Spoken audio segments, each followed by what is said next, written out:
मुतअद्दिद खबरें आया चाहती हैं और इन खबरों के हवाले से जो मालूमात है, जो तफसीलात है, वो हम आप तक पहुंचाएंगे। क्योंकि जम्मू कश्मीर के अंदर कांग्रेस की जानब से गुलाम अहमद मीर का जो मियाद है वो खत्म होने जा रहा है। क्योंकि आपको याद होगा कि उदयपुर डिक्लेरेशन जो कांग्रेस का हुआ था, तो उसके बाद किस तरह की पेशरफ पूरे मुल्क के अंदर कांग्रेस के अंदर पाई जा रही है। इस हवाले से जो खबर है वो हम डिटेल आप तक पहुंचाएंगे। लेकिन उससे पहले कुलगाम के अंदर आपको याद ही होगा, कल शाम यहाँ जो है हादीगाम इलाके को मुहसरे में लिया गया था और यहाँ पर एनकाउंटर भी शुरू हो गया था। और इस एनकाउंटर में जहां 2 मिलिटेंट ट्रैप हुए थे, वहीं पर खबर यही आ रही है कि दोनों ने सरेंडर कर लिया है। यानी दोनों मिलिटेंट्स जो है वो लोकली बताए जा रहे हैं, कोयमू कुलगाम के रहने वाले थे और उन्होंने सरेंडर कर लिया है। और सरेंडर करने के लिए जो पुलिस है, फौज है, सीआरपीएफ है, मुश्तरका तौर पर उनके एफर्ट्स रहे हैं और उनने उनके वालिदैन को मदऊ किया और उन्हीं के जरिए अपील कराई है, जिसकी वजह से फिर 2 जो नौजवान हैं जिन्होंने हाल ही में बंदूक या हम कह सकते हैं कि मिलिटेंट सफ़ू में शामिल हो गए थे, उन्होंने फिर जो है इस हवाले से वालिदैन की अपील पर लब्बैक किया और यहाँ उन्होंने फिर सरेंडर किया। और माना जा रहा है कि सिर्फ 2 या 3 दिन पहले ही वो मिलिटेंट सफ़ू में शामिल हो गए थे। और इस हवाले से महबूबा मुफ्ती का भी ट्वीट आया है और महबूबा मुफ्ती ने अपनी ट्वीट में शुक्रिया अदा किया है कि फैमिलीज के सपोर्ट से 2 कीमती जानों को बचाया गया है। और उन्होंने कहा कि इस तरह की जो एफर्ट्स है वो आगे भी जारी व सारी रहने चाहिए, ताकि जो यंगस्टर्स है, जो नौजवान है, वो जो है मिलिटेंट सफ़ू में शामिल ना हो जाए और इस दौरान वो अपनी जानें ना गंवा बैठे। इस हवाले से मजीद क्या कोई जानकारी है, कब ये सूरत हाल बनी थी और अभी क्या सूरत हाल है इस हादीगाम कुलगाम के अंदर, ये जानने के लिए हमारे नुमाइंदे अब्दुल हमीद इस वक्त हमारे साथ हैं। हमीद, जानना चाहेंगे क्या है ये पूरा मामला, क्योंकि 2 नौजवानों ने जिन्होंने हाल ही में मिलिटेंट सफ़ू में शमूलियत इख्तियार की है और उसके बाद कल ट्रैप हुए और उसके बाद वालिदैन को बुलाया गया, उन्होंने अपील की और बिलाकर उन्होंने सरेंडर किया। इलाके की क्या सूरत हाल है, क्या अभी भी मुहासरा जारी है और क्या कुछ अपडेट है? हाँ जी, ये हादीगाम एरिया है जो कुलगाम से 12 किलोमीटर की दूरी पर है। शबाना वहाँ पे घेराव किया गया और वहाँ पे आर्मी को ये इतना थी कि कई मिलिटेंट इस गांव में छुपे हुए हैं और उन्होंने उसका घेराव कर दिया। जहाँ पे मिलिटेंट छुप करते, जब फौज वहां पर पहुंची तो वहाँ पे उन पे अटैक हो गया और उन्होंने वहाँ पे पोजीशन संभाली और पोजीशन संभालते हुए फौज ने रात भर वहाँ पे घेराव रखा और रात भर वो उनको अपील करते रहे कि आप सरेंडर कीजिए, मगर उन्होंने उनकी उस सरेंडर पॉलिसी को नकारा है। जब सुबह सवेरा हुआ तो उनके फैमिलीज को बुलाया गया। फैमिलीज की अपील पर उन दोनों ने वहां पे सरेंडर कर दिया और फौज ने भी उनको काफी सराहा और जो फैमिली है उन्होंने भी फौज का शुक्रिया अदा किया कि उनके बच्चों की जान बच गई। जिनका ताल्लुक जो कोयमू से बताया जा रहा है और उनका नाम नदीम मीर और कफील मीर जो कोयमू के रहने वाले हैं, उनके ये नाम सामने आए हैं और पुलिस ने भी ट्वीट करके ये खबर दे दी है कि दोनों ने सरेंडर किया। जी हमीद, जानना चाहेंगे कौन सी मिलिटेंट तंजीम में इनकी शमूलियत हो गई थी और अब आज उन्होंने सरेंडर कर लिया? तो ये इनका जो ताल्लुक है ये लश्कर तैयबा से बताया जा रहा है कि कुछ ही दिन कबल इन्होंने मिलिटेंट रैंक उसमें शामिल हुए थे और अभी ये स्टूडेंट्स है, ये पढ़ने वाले बच्चे हैं, उनकी फैमिलीज की अपील पे जब वहाँ पे फैमिली उनकी पहुंची, उसकी माँ पहुंची, उसको दूसरे का बाप वहाँ पे पहुंचा और उन्होंने रो रो के उनसे अपील की है, तो उन्होंने उस अपील को सराहते हुए सामने आ गए और फौज ने उनको वहाँ पे अपने साथ ले लिया और मजीद इसमें जो मिलिटेंट से इन्हें शामिल किया गया उस बारे में बताया जा रहा है कि कई और गिरफ्तारियां हो सकती है कि जिन्होंने इनको मिलिटेंट रैंक्स में शामिल होने के लिए तैयार किया है। आखिर पर हमीद, जानना चाहेंगे क्योंकि इन दोनों की शमूलियत हो गई थी जैसा कि पुलिस ने भी दावा किया है, और उसके बाद क्या इनके कब्जे से कोई हथियार भी बरामद हुआ है और साथ ही साथ इलाके के अंदर क्या अभी मुहासरा खत्म हो चुका है या कि अभी भी तलाशी कार्रवाई जारी है? नहीं, मुहासरा जो है वो खत्म हो गया है। जब उन्होंने सरेंडर किया उसके बाद मुहासरा तो वहां से खत्म हो गया और 2 पिस्टल जो हमें जराये से मालूम हुआ है कि 2 पिस्टल इनके कब्जे से बरामद हुआ है, जहां पे फौज ने काफी दावा किया कि काफी गोला बारूद इनके कब्जे से पाया गया है, मगर अभी जो सोर्सेज से पता चला है कि 2 पिस्टल इनके पास थे जो वहां पे उन्होंने सरेंडर उसके साथ सरेंडर किया है। बहुत बहुत शुक्रिया अब्दुल हमीद पूरी जानकारी देने के लिए। हमारे नुमाइंदे कुलगाम से अब्दुल हमीद हमें अपडेट कर रहे थे इसी खबर के हवाले से, जिसमें महबूबा मुफ्ती ने भी कहा है कि ऐसे मिलिटेंट्स को जो यंगस्टर्स हैं उन्हें जो है दोबारा जिंदगी जीने का चांस जो है वो दिया जाना चाहिए। और यहाँ पर पुलिस की जानिब से भी बिल्कुल उसी तरह से जो है पॉलिसी अपनाई गई है और मौका दिया गया है। पेरेंट्स को जब लाया गया था और उनकी अपील पर इन दोनों मिलिटेंटों ने फिर सरेंडर किया है। और ये भी खबर है कि कुछ ही दिन पहले ये मिलिटेंट सप्पू में शामिल हो गए थे और ये भी बताया जा रहा है कि इनकी एज जो है वो काफ़ी कम है और साथ ही साथ अभी टीनेजर ही हैं और पढ़ाई भी अपनी जो है वो जारी रखे हुए थे।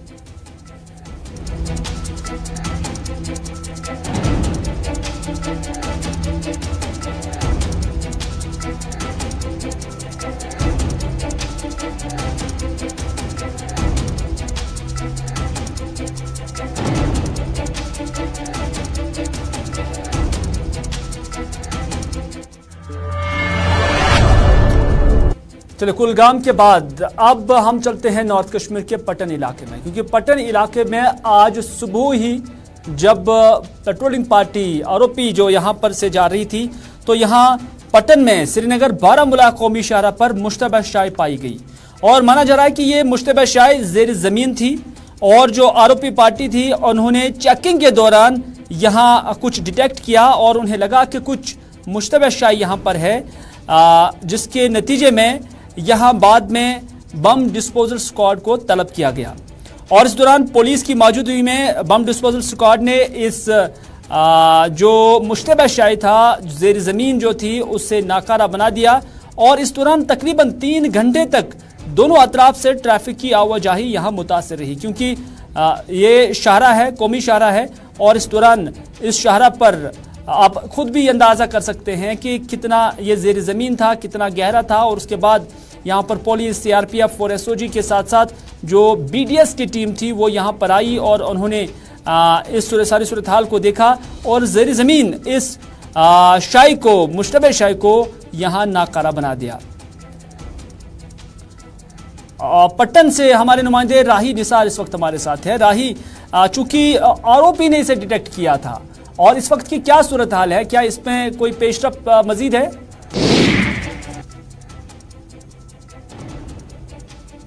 यहाँ पे खबर आई थी कि नेशनल हाईवे के किनारे पे यहाँ पे मुश्तबा शाही बरामद हुई है, जो यहाँ पे रूटीन में चेकिंग करते हैं। तो उसके बाद यहाँ पे बीडीएस को बुलाया गया और यहाँ पे ट्रैफिक बंद कर दिया साइड से। फिर यहाँ पे बीडीएस की टीम ने उसको अब नाकारा बना दिया और अब यहाँ पे फिर से बहाल किया है नेशनल हाईवे को। और अभी यहाँ पे अगर हम थोड़ा बहुत यहाँ पे अलाव की बात करेंगे, सिक्योरिटी फोर्स इस वक्त वहाँ पे मजीद चेकिंग की कार्रवाई हम करेंगे वो यहाँ पे कर रही है और उनको अभी शायद शक है कि कुछ इलाके में मौजूद है। अलबत्ता हम ये कहेंगे कि इसको जब नाकारा बना दिया गया उसके बाद कौमी शहरा कर दिया गया। तो अभी वहां पे क्या गश्त चल रही है या कि वो खत्म हो गई है और ट्रांसपोर्ट की जो आवाजाही है क्या उसे भी बहाल कर दिया गया है?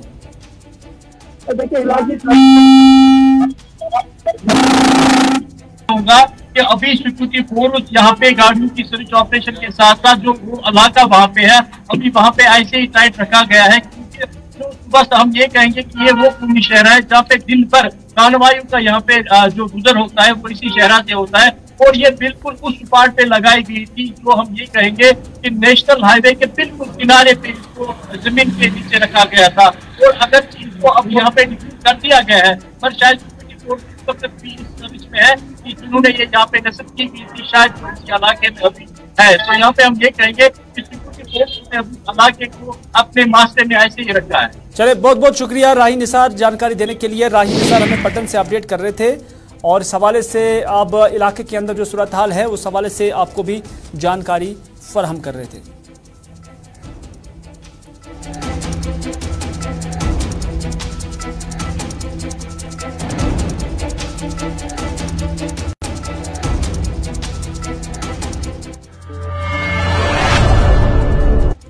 नाज़रीन, अगली खबर में बात करते हैं जम्मू कश्मीर कांग्रेस पार्टी की, क्योंकि गुलाम अहमद मीर लगभग पिछले 7 साल से कांग्रेस के अंदर बतौर सदर काम कर रहे हैं, लेकिन हाल ही में मई के महीने में जो उदयपुर के अंदर कांग्रेस का एक डिक्लेरेशन हुआ है जिसमें यह तय पाया गया है कि मुल्क के किसी भी इलाके में, मुल्क के किसी भी यूटी या स्टेट के अंदर कांग्रेस का कोई भी प्रभारी, सदर, जनरल सेक्रेटरी या इस नौयत की किसी बॉडी का जो है इख्तियार या पोस्ट 5 साल से जायद वक्त के लिए नहीं रख सकता। यानी 5 साल से कम मुद्दत होगी किसी भी फर्द का जो कार्यकाल होगा, ये कांग्रेस ने डिक्लेरेशन में तय किया है। लेकिन जब हम जम्मू कश्मीर के विज़ाविज़ से देखते हैं तो जम्मू कश्मीर के अंदर कांग्रेस के जो मौजूदा सदर है गुलाम अहमद मीर, उन्होंने पहले ही 7 साल जो है ये काम किया है, इस पद पे रहे हैं, इस ओहदे पर रहे हैं। तो इस तरह से इस डिक्लेरेशन के तहत उन्हें अब जो है सुबुकदोश होना पड़ेगा इस ओहदे से। लेकिन वकार रसूल वानी, जिनका ताल्लुक बानिहाल से है, कांग्रेस के बड़े लीडरान में शामिल भी है, उनका नाम अब जेर बहस आ रहा है और माना जा रहा है कि जम्मू कश्मीर के अंदर मुमकिन तौर पर कांग्रेस की जो कमान है वो वकार रसूल वानी ही संभालेंगे। लेकिन वकार रसूल वानी के लिए ये ओहदा हासिल करना कोई आसान बात नहीं होगी, क्योंकि कांग्रेस के अंदर जब जम्मू कश्मीर के अंदर देखते हैं तो बड़े चेहरे आज भी शामिल हैं और इन बड़े चेहरों में GM सरूरी भी है, इन बड़े चेहरों में पीरज़ादा मोहम्मद सईद भी है, इन बड़े चेहरों में तारिक हमीद कर्राब भी हैं, जिनके नाम ये भी बताए जा रहे हैं कि ये भी गर्दिश कर रहे हैं कि शायद ये भी कांग्रेस के पोस्ट तक, कांग्रेस के सदर के पोस्ट तक जा सकते हैं। लेकिन क्या कुछ पेश रफ्ते है, क्या कुछ अंदर की कहानी है, कब ये सारा मामला जो है सामने आ सकता है और कब नए सदर का इंतखाब जम्मू कश्मीर के अंदर किया जा सकता है, ये जानने के लिए इस वक्त हमारे सीनियर साथी सईद तजुम्मल इस वक्त मेरे साथ है। तजुम्मल, जानने की कोशिश करेंगे क्योंकि वकार रसूल वानी के नाम पर तो ज्यादा यहाँ पर जो है वोट्स लग रहे हैं कि शायद बन सकते हैं, लेकिन खबर यह भी है कि with in the Congress Ghulam Nabi Azad से लेकर हाईकमान को यह मैसेज भी चला गया है कि वकार रसूल वानी बाकी लीडरान के मुकाबले में अभी जूनियर भी हैं, चाहे हम GM सरूरी की बात करते हैं या पीरज़ादा मोहम्मद सईद की बात करते हैं या एक स्टालवार्ट CWC मेंबर तारिक हमीद कर्राब की बात करते हैं। क्या कुछ खबर निकल कर सामने आ रही है? देखिए हिलाल, जिस वक्त जम्मू कश्मीर प्रदेश कांग्रेस कमेटी ने अपना नया सदर बनाना है तो उसमें सबसे बड़ी पेशरफ्त ये हो चुकी है कि वकार रसूल बानहाली के नाम पर ही तकरीबन मोहर साबित हो सकती है, क्योंकि गुलाम अहमद मीर का 2 साल का कार्यकाल जो था सदर के तौर पर 6 साल तक चला और उसके बाद बहुत सारे इश्यूज पार्टी के अंदर रहे। हालांकि अब ये कांग्रेस पार्टी वो वाली नहीं है जिसमें मुफ्ती मोहम्मद पीरज़ादा मोहम्मद सईद सदर हुआ करते थे। हालांकि हालात के करवट के बाद कांग्रेस पार्टी को बड़ा नुकसान उठाना पड़ा। पीर पंचाल से लेकर न सिर्फ पीर बल्कि जम्मू में भी कांग्रेस पार्टी मुनक़सम हो चुकी है। लेकिन इस बीच में नई दिल्ली में जो कांग्रेस पार्टी ने श्रीमती सोनिया गांधी के पास जो लिस्ट भेजी है प्रोबेबल्स की, वो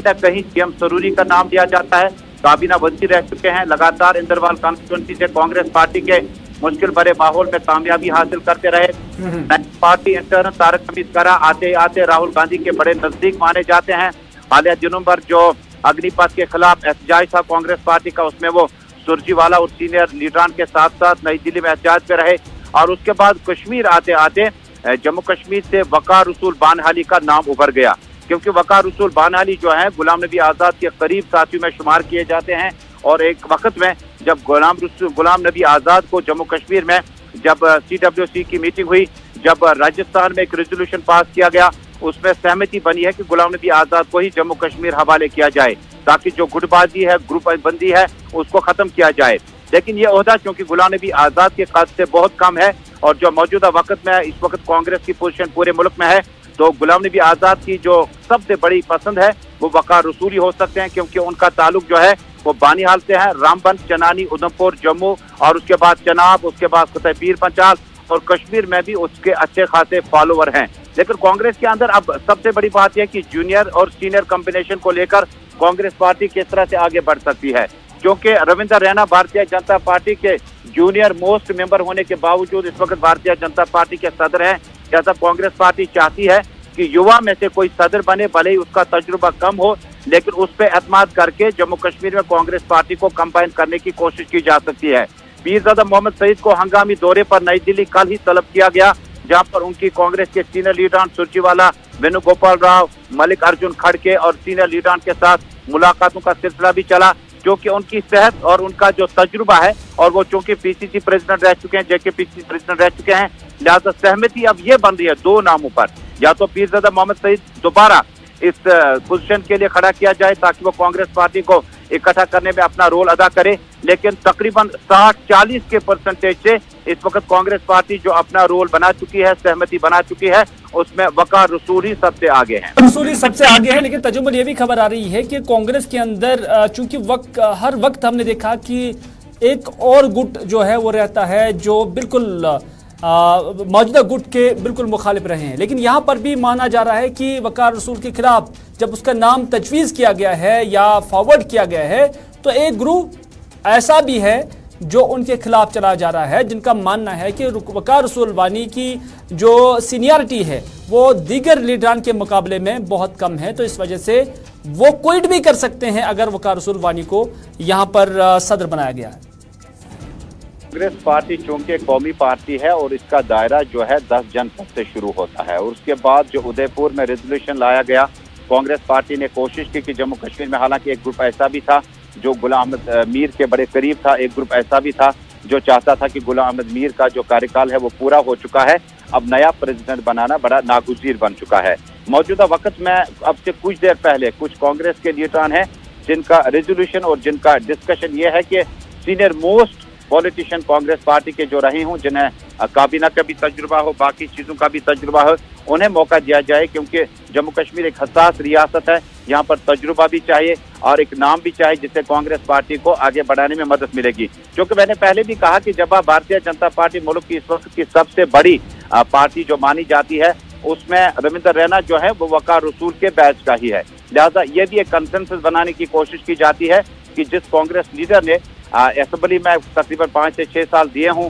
और उसके अच्छे ताल्लुकात और उसका जन्म ही कांग्रेस पार्टी से हुआ हो, क्यों ना ऐसा करें कि जो पैदाशी तौर पर कांग्रेसी हैं और बाद में उन्हें खिदमत करने का मौका मिला हो असेंबली में, क्योंकि वकार रसूल के वालिद साहब बड़े कांग्रेस के बड़े नज़दीक माने जाते थे। लेकिन यहाँ पर एक बात जरूर आई कि गुलाम अहमद मीर की जो लॉबी है वो गुलाम नबी आज़ाद के पैरेलल चली। जहाँ गुलाम नबी आज़ाद ने तकरीर की वहाँ गुलाम नबी आज़ाद नहीं गए, जहाँ रमन बालाजी वर्किंग प्रेसिडेंट गए वहाँ गुलाम नबी आज़ाद नजर नहीं आए। तो मानना पड़ेगा कि इस रेस में चूंकि 10 जनपद से सोनिया गांधी ने गुलाम नबी आज़ाद को जम्मू कश्मीर का सारा जो परेशानी है उसको हल करने के लिए कहा है, लिहाजा हो सकता है उनकी रिकमेंडेशन से और एक कंसेंसस जो बनाया जा रहा है कि बानिहाल से इस नौजवान कायद पर एतमाद करके आपको जम्मू, पीर पंचाल, चनाब और उसके बाद कश्मीर में भी इसके अच्छे खासे फॉलोअर्स हैं। मुझे लगता है कि मुमकिन तौर पर पीरज़ादा मोहम्मद सईद की उम्र शायद इजाजत न दे उन्हें सदर बनाने की, क्योंकि आगे 4-5 साल आपको चलना होगा और असेंबली चुनाव में आपके सदर के अंदर जब हम जम्मू कश्मीर के अंदर कांग्रेस का खाका देखते हैं तो इसमें कोई शक नहीं है कि कांग्रेस के जो साबिका असेंबली इलेक्शंस हुए हैं तो उसमें ज्यादातर एमएलएस जो हैं वो इसी चिनाब वैली से निकल कर आए हैं और इसी रीजन से निकल कर आए हैं। और शायद ये भी एक पॉइंट हो सकता है कि इसी रीजन को मजबूत से मजबूतर बनाने की कोशिश भी की जाएगी। फिलहाल आपका बहुत बहुत शुक्रिया इस हवाले से पूरी जानकारी देने के लिए। कांग्रेस की जानब से कंसेंसस बनाने की कोशिश की जा रही है और इस पर क्या इत्तेफाक हो जाता है या फिर किसी और का नाम सामने आ जाएगा, यह आने वाले दिनों में जरूर सामने आ जाएगा।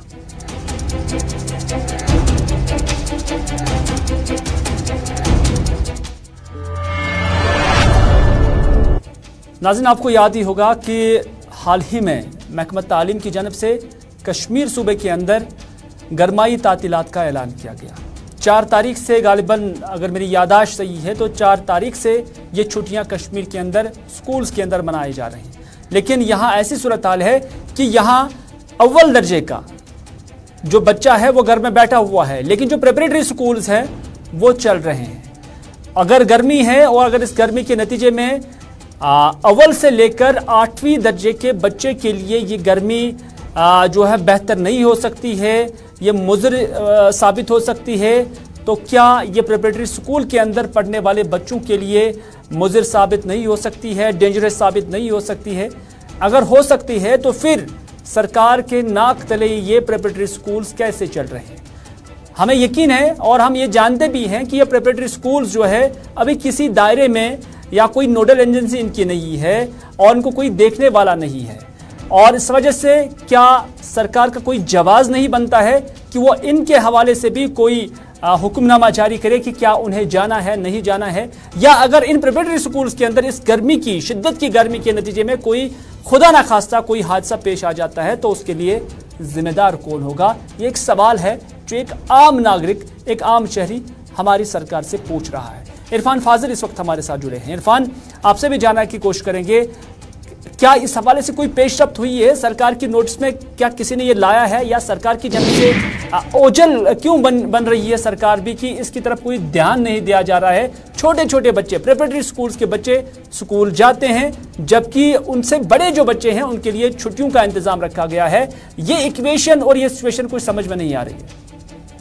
बहुत बहुत शुक्रिया हिलाल साहब। अगर बात करें इक्वेशन और सिचुएशन को लेकर, ये इस वक्त एक बहुत बड़ा कियोस है, एक डिलेमा है, क्योंकि अगर बात करें समर वेकेशंस को लेकर, समर वेकेशंस तभी कंक्लूड की जाती है जब गर्मी काफी ज्यादा एक्सटेंशन पे चली जाती है। इनफैक्ट अगर आप अभी देखिए कॉलेजेस, यूनिवर्सिटीज, स्कूल्स जो है नो डाउट कि वो समर वेकेशंस में तब्दील हो चुके हैं, मगर प्रिपरेटरी स्कूल्स के मामला आए रोज दिखाई दे रहे हैं। और नामी ग्रामी स्कूल वादी कश्मीर के हैं जहां पर छोटे छोटे 3 साल 4 साल के बच्चे जो है उन्हें स्कूल जाना पड़ रहा है। एक साइड से गर्मी की काफी ज्यादा शिद्दत है, दूसरे साइड से पेरेंट्स भी ये सवाल पूछ रहे हैं कि आखिरकार जिम्मेदार कौन है, क्योंकि अगर बात करें खास तौर पर आजकल के जो छोटे छोटे बच्चे हैं, अभी आप देख लीजिए कि उनकी जो सेहत है वो उतनी ज्यादा ठीक भी नहीं रहती है। एक साइड से मामला सेहत के हैं, दूसरे साइड से मेडिकल एक्सपर्ट्स का भी ये मानना है कि जब गर्मी काफी ज्यादा बढ़ जाती है तो आखिरकार प्रिपरेटरी स्कूल्स पर ये हैमर क्यों? अभी भी हम देख रहे हैं कि कई सारे ऐसे बच्चे हैं जो वैन्स में स्कूल सुबह 8 बजे 9 बजे निकल जाते हैं और 3 बजे तक उनकी जो है क्लासेस चलती रहती है। मगर मामला यहां पर यह है कि अगर इस बात को एडमिनिस्ट्रेशन की कंसिडरेशन में लाया गया है, डायरेक्टर स्कूल की कंसिडरेशन में लाया गया है, मगर अभी भी इस तरह के वाक़ात पेश आ रहे हैं, अभी भी कोई इसमें कह सकते हैं कि वो छूट जो है वो दिखाई दे रही है, जिसकी वजह से आमतौर पर सुबह 7 बजे 3 साल बच्चा जो है वो स्कूल जाने के लिए कहीं ना कहीं जब इरफान देखा जाए कि इन्हें कोई पूछने वाला नहीं है, कोई जैसी एजेंसी, नोडल एजेंसी नहीं है, किसी की सरपरस्ती ही नहीं है, किसी का सुपरविजन ही नहीं है। और यही वजह है कि जो 1 से 4 साल का बच्चा है वो अभी इन प्रिपरेटरी स्कूल्स में जाता है, और जो 4 से 15 साल का बच्चा है उसके लिए सरकार ने छुट्टी कर दी है। इक्वेशन आप भी समझ सकते हैं और जो सिचुएशन है उससे आप भी बेदार हो सकते हैं। फिलहाल इरफान, आपका बहुत बहुत शुक्रिया इस हवाले से जानकारी देने के लिए। लेकिन सरकार के नाक के सामने सब कुछ हो रहा है और सरकार जैसे कुछ देखती नहीं है। और खुदा न खास्ता अगर इन प्रिपरेटरी स्कूल्स के अंदर कोई हादसा, कोई बीमार बच्चा, कोई बच्चा फेंट हो जाएगा क्योंकि शिद्दत की गर्मी है, तो उसके लिए जिम्मेदार कौन होगा और पूछने वाला कौन होगा? ये सवाल छोड़कर हम भी चले जाते हैं।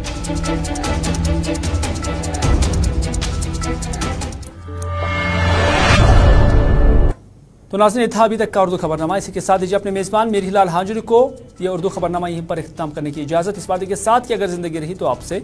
फिर होगी मुलाकात। तब तक के लिए खुदा हाफिज़, फ़ी अमान अल्लाह।